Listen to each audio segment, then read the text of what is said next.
आज दुनिया में एक ऐसी लड़ाई चल रही है जिसमें ना तो कोई मिसाइल चल रही है, ना ही कोई फाइटर जेट उड़ रहे हैं और ना ही बॉर्डर पर कोई सेना खड़ी है। फिर भी इस लड़ाई का असर आने वाले समय में पूरी दुनिया पर पड़ सकता है, क्योंकि ये लड़ाई है चिप वॉर। एक तरफ है अमेरिका और दूसरी तरफ है चाइना, क्योंकि आज का दौर सिर्फ ऑयल का नहीं है, टेक्नोलॉजी और एआई का दौर है। और इस रेस में जो कंट्री सबसे आगे होगी उसके हाथ में ही फ्यूचर की कमान होगी। आपके हाथ में जो मोबाइल है उसमें भी चिप लगी है, जिस कंप्यूटर पर सॉफ्टवेयर चलता है उसमें भी चिप लगी है, और जिस डेटा सेंटर में एआई मॉडल्स को ट्रेन किया जा रहा है वहाँ भी हज़ारों एडवांस चिप लगी हुई है। इसलिए आने वाले समय में असली सवाल ये नहीं है कि किसके पास ज़्यादा पैसा है, सवाल ये है कि किसके पास सबसे एडवांस चिप्स हैं और उन्हें बनाने की टेक्नोलॉजी का कंट्रोल किसके हाथ में है। और यहीं पर हमें अमेरिका की सबसे बड़ी ताकत सामने दिखाई देती है। चिप इंडस्ट्री को आसान भाषा में दो हिस्सों में अगर हम बांट दें तो एक होती है कंपनीज जो चिप डिज़ाइन करती हैं, और दूसरी तरफ वो कंपनीज आती हैं जो इस डिज़ाइन को लेकर एक्चुअल चिप बना कर देती हैं। डिज़ाइन के मामले में अमेरिका बहुत आगे है। एनवीडिया, एएमडी, कॉलकॉम और टेक्सास इंस्ट्रूमेंट ऐसी जैसी जितनी भी बड़ी कंपनीज है वो सारी की सारी अमेरिका से ही होकर आती है और ये चिप डिज़ाइन करने का काम करती है। खासकर एनवीडिया को पकड़ लीजिए। आज एआई की बढ़ती ताकत के पीछे जिस कंप्यूटिंग पावर की ज़रूरत है उसमें एनवीडिया की चिप का बहुत बड़ा रोल है। मतलब अमेरिका के पास चिप का ब्रेन डिज़ाइन करने की ताकत है। लेकिन यहीं पर एक इंटरेस्टिंग ट्विस्ट भी है। अमेरिका की कंपनीज डिज़ाइन तो करती हैं, लेकिन दुनिया की सबसे एडवांस चिप की मैन्युफैक्चरिंग किसी दूसरे देश में ही होती है, और उसका बहुत बड़ा रोल है, और उसका नाम है ताइवान। और ताइवान की सबसे इम्पोर्टेंट कंपनी का नाम है TSMC, यानी कि ताइवान सेमीकंडक्टर मैन्युफैक्चरिंग कंपनी। इसका काम मेनली ये है कि दूसरी कंपनीज जो चिप डिज़ाइन करके देती हैं उन्हें बड़े स्केल पर ये मैन्युफैक्चर करके देती हैं। यानी एनवीडिया डिज़ाइन तैयार करती है और TSMC उस डिज़ाइन को एक्चुअल सिलिकॉन चिप में बदल कर देती है। यही वजह है कि TSMC सेमीकंडक्टर इंडस्ट्री की सबसे इम्पोर्टेंट कंपनीज में से एक बन चुकी है। तो अब आप सोचिए कि अगर एक कंपनी दुनिया की एडवांस चिप का इतना बड़ा हिस्सा बनाती है तो उसका इंपॉर्टेंस सिर्फ बिजनेस तक ही सीमित रहेगा? बिल्कुल नहीं। यही कारण है कि TSMC अब ताइवान की इकोनॉमिक स्ट्रेंथ के साथ साथ अपनी स्ट्रेटेजिक इंपॉर्टेंस का भी हिस्सा बन चुकी है। अब यहाँ चाइना की एंट्री होती है और चाइना ताइवान को अपना ही हिस्सा समझता है, और अमेरिका जो है वो ताइवान की सिक्योरिटी को लेकर चाइना से बहुत अलग पोजीशन रखता है। क्योंकि अगर ताइवान में मौजूद चिप मैन्युफैक्चरिंग कंपनी को कोई बड़ा कॉन्फ्लिक्ट घेर लेता है तो इसकी वजह से सिर्फ ताइवान में ही फ़र्क नहीं पड़ेगा, इससे फ़र्क पड़ेगा एआई इंडस्ट्री में, स्मार्टफोन इंडस्ट्री में, इलेक्ट्रॉनिक्स इंडस्ट्री में, और पूरी ग्लोबल चिप सप्लाई का जो चेन है उस पर भी भारी असर पड़ सकता है। यानी कि TSMC ताइवान की ताकत भी है और उसकी कमज़ोरी भी। दुनिया को ताइवान की ज़रूरत है, इसीलिए ताइवान स्ट्रेटेजिकली इम्पॉर्टेंट है। लेकिन यही चिप कंसंट्रेशन ताइवान को कॉन्फ्लिक्ट के घेरे में भी लाकर खड़ा करती है, क्योंकि ये बहुत ही सेंसिटिव पार्ट बन जाती है। अगर TSMC इतनी पावरफुल है तो क्या अमेरिका को कभी प्रेशर डाल सकती है कि जाओ हम चिप नहीं बनाते, उखाड़ लो जो उखाड़ना है? लेकिन ये इतना आसान नहीं है, क्योंकि चिप इंडस्ट्री में कोई भी कंपनी अकेले नहीं चलती। TSMC के पास मैन्युफैक्चरिंग टेक्नोलॉजी है, लेकिन एडवांस चिप बनाने के लिए जो मशीन लगती है वो मशीन ताइवान की खुद की बनाई हुई नहीं है, वो नीदरलैंड से आती है, और वहाँ से आने वाली कंपनी का नाम है ASML। मतलब पिक्चर अब कुछ ऐसी बनती है कि अमेरिका सिर्फ चिप डिज़ाइन करके देता है, ताइवान उस चिप को मैन्युफैक्चरिंग करता है, और नीदरलैंड जो है वो चिप बनाने की एडवांस मशीन जो है वो बनाकर प्रोवाइड करता है।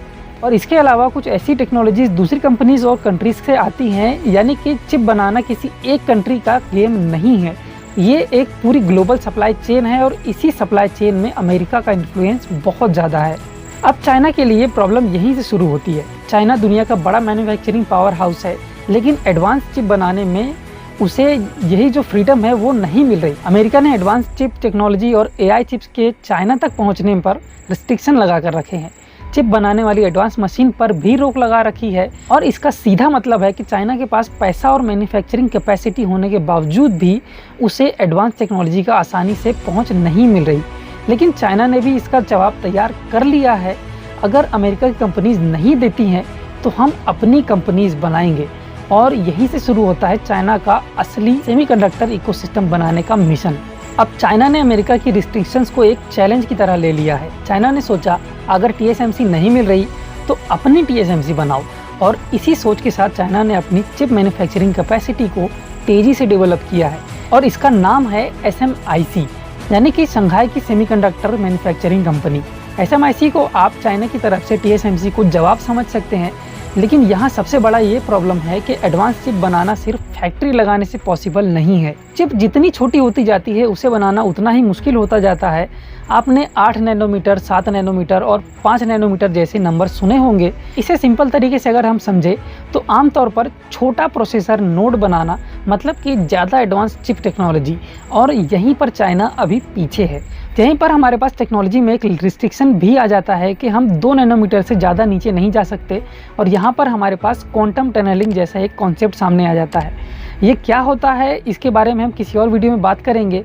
अगर आपको चाहिए कि इस टॉपिक पर मैं डिटेल वीडियो बनाऊं तो आप कमेंट बॉक्स में क्वांटम टनलिंग लिख दीजिए, मैं ज़रूर इस टॉपिक पर वीडियो बना दूंगा। SMIC की अगर कैपेबिलिटी के बारे में बात करें तो अभी तक ये 7 नैनोमीटर की चिप जो है बनाने में सक्षम है। तो अब सवाल है चाइना 5 नैनोमीटर और उससे नीचे क्यों नहीं जा पा रहा?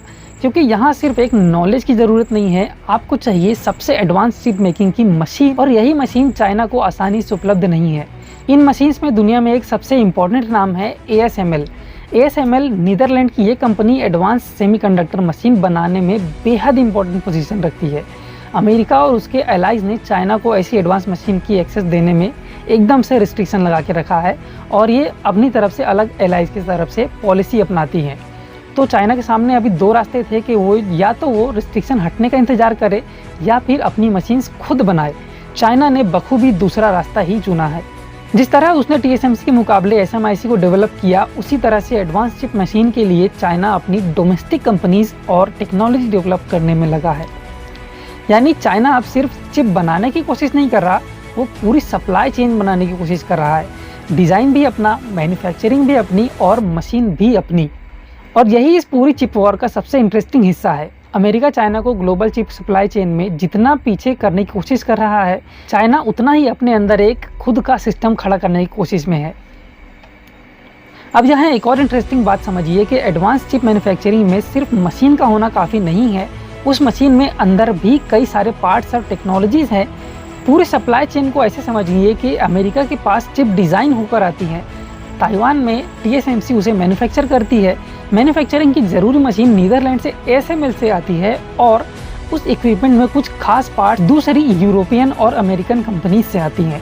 यानी इस चेन की सिर्फ एक ज़रूरी कोई कड़ी टूट जाए तो पूरी एडवांस चिप मैन्युफैक्चरिंग प्रभावित हो सकती है, और यही अमेरिका की असली स्ट्रेटेजिक स्ट्रेंथ भी है। उसके पास सिर्फ अपनी कंपनीज नहीं है, बल्कि उसके एलाइज और पार्टनर्स कंट्रीज भी चिप इंडस्ट्री में ज़रूरी पोजीशन पर है। आगे बढ़ने से पहले एक बहुत ज़रूरी बात कि चैनल पर सब्सक्राइबर्स की बहुत सख्त ज़रूरत है। तो आगे बढ़ने से पहले एक बार आप सब्सक्राइब ज़रूर कर दीजिए ताकि ये चैनल थोड़ा सा ग्रो हो पाए, और ऐसे ही वीडियोस मैं आगे बनाता रहूं, मुझे भी मोटिवेशन मिलेगा। और अगर ये वीडियो आपको अच्छा लग रहा हो तो एक लाइक ज़रूर कर दीजिए। तो चलते हैं अपने टॉपिक पर। मान लीजिए कि चाइना के पास एक शानदार चिप डिज़ाइन है, लेकिन उसे बनाने के लिए एडवांस मशीन नहीं है। तो डिज़ाइन बेकार, मान लीजिए मशीन है लेकिन उसे बनाने के लिए ज़रूरी टेक्नोलॉजी और पार्ट नहीं है, तो प्रोडक्शन भी बेकार। और मान लीजिए कि चिप बन भी गई लेकिन उसके लिए एडवांस AI एप्लीकेशन का पूरा सिस्टम नहीं है, तो उसकी कमर्शियल वैल्यू भी सीमित हो सकती है। इसीलिए सेमीकंडक्टर रेस में सिर्फ एक चीज़ जीतनी काफ़ी नहीं है, पूरी चेन पर पकड़ होना बहुत ज़रूरी है। और अमेरिका अभी चेन में सबसे ज़रूरी हिस्से के मजबूत पोजीशन में है।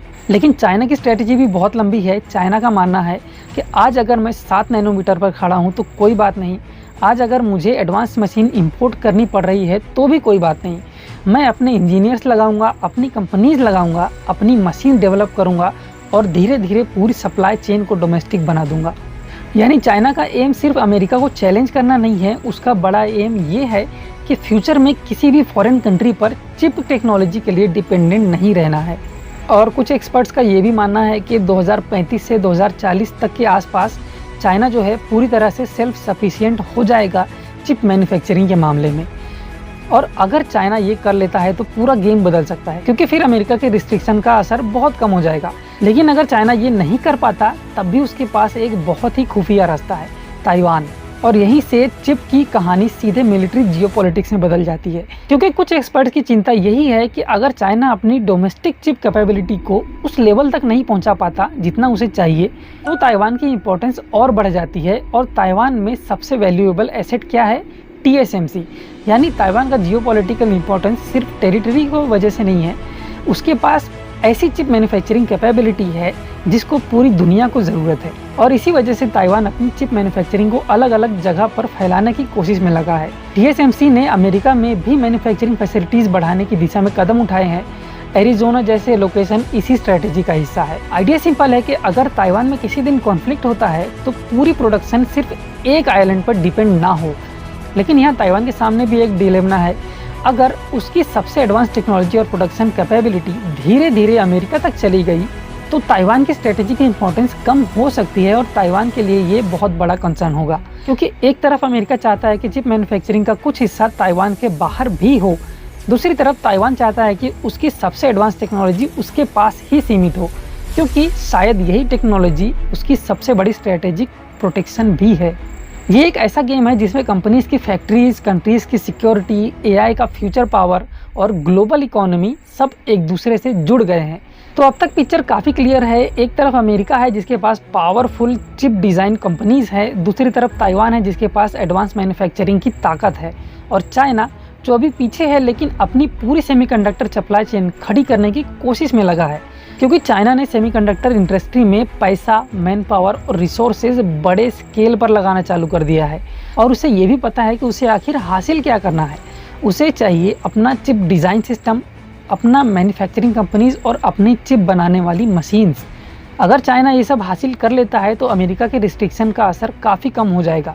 लेकिन सबसे बड़ा चैलेंज ये होगा टेक्नोलॉजी गैप। आज एडवांस चिप बनाने में सिर्फ पैसा लगाने से काम नहीं चलता। आपको कई सालों की रिसर्च, स्किल इंजीनियर, खास मशीनें और पूरा इकोसिस्टम चाहिए, और बस यही गैप चाइना को अभी भरना है। अब इस पूरे गेम को 3 लेयर्स में समझिए। लेयर 1 जो है वो होती है चिप डिज़ाइन। यहाँ एनवीडिया और AMD जैसी कंपनीज आती हैं। इनका काम है चिप का आर्किटेक्चर और प्रोसेसिंग टेक्नोलॉजी डेवलप करना। लेयर 2 में आती है चिप मैन्युफैक्चरिंग। यहाँ TSMC और SMIC जैसी कंपनीज आती हैं, ये एक्चुअल सिलिकॉन चिप बनाती हैं। और लेयर 3 में जो आएंगी वो आएंगे AI और सॉफ्टवेयर, यानी कि इन चिप्स को इस्तेमाल करके OpenAI, गूगल, एंथ्रोपिक और अमेजॉन जैसी कंपनीज AI मॉडल और एप्लीकेशंस डेवलप करती हैं। तो फ्यूचर की AI रेस असल में इन तीनों लेयर्स की कंबाइंड रेस है। जिस कंट्री का सिस्टम इन तीनों में मजबूत होगा वही टेक्नोलॉजी रेस में ज़्यादा पावरफुल पोजीशन में रहेगा। और फिलहाल इस पूरे सिस्टम में अमेरिका क्लियरली बहुत आगे है, लेकिन चाइना पीछे बैठकर सिर्फ देख नहीं रहा, वो अपनी अल्टरनेटिव सप्लाई चेन बना रहा है। तो यहीं पर एक सवाल भी आता है कि अगर अमेरिका इतना ही पावरफुल है तो वो चाइना को पूरी सेमीकंडक्टर सप्लाई चेन में कंट्रोल क्यों करना चाहता है? क्योंकि अमेरिका जानता है कि अगर कोई एक कंट्री चिप डिज़ाइन भी करे, एडवांस चिप मैन्युफैक्चर भी करे, AI टेक्नोलॉजी भी कंट्रोल करे और चिप बनाने वाली मशीन्स भी खुद बनाए, तो उसके पास टेक्नोलॉजी पर बहुत बड़ा मोनोपोली आ सकती है। और अमेरिका चाइना के मामले में यह चीज़ अवॉइड करना चाहता है। इसीलिए चाइना को एडवांस AI चिप में एक्सेस लिमिट कर दी गई है। एडवांस चिप मेकिंग इक्विपमेंट पर रिस्ट्रिक्शन लगाई गई हैं और क्रिटिकल टेक्नोलॉजी ट्रांसफ़र को भी कंट्रोल किया जा रहा है। यानी अमेरिका का ऑब्जेक्टिव सिर्फ खुद आगे रहना नहीं है, वो ये चाहता है कि चाइना जल्दी से कैचअप ना कर पाए। चाइना मजबूरी में अपना इकोसिस्टम बनाने के लिए और ज़्यादा पैसा और रिसोर्सेज लगाने में लगा है। और अगर ये कोशिश सफल रही तो आज की सबसे बड़ी वीकनेस ही फ्यूचर में चाइना की सबसे बड़ी स्ट्रेंथ बन सकती है।